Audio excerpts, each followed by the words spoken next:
Ang hawak ko po ngayon ay gasoline blower. Gusto ko lang pong ipakita sa inyo kung gaano po ito kalakas magwalis or maglinis po ng ating pong mga bakuran.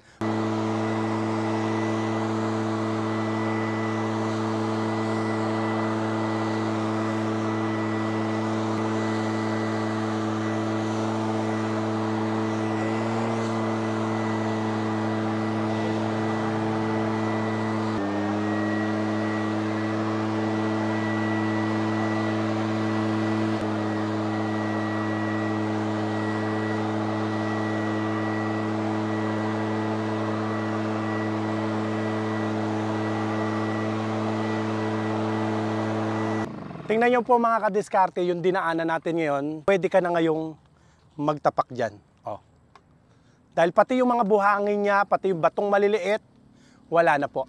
Sa lahat po ng mga interesado, pakishare nyo po ang ating video sa mga kakilala o mga kamag-anak nyo po na sa tingin nyo po nangangailangan ng ganitong machine. Yung po bang problemado palagi sa pagwawali sa kanilang bakuran. Ang presyo lang po yan, naka-flash po dyan sa inyong screen. Ingatan nawa po kayong palagi ng Panginoon. God bless po.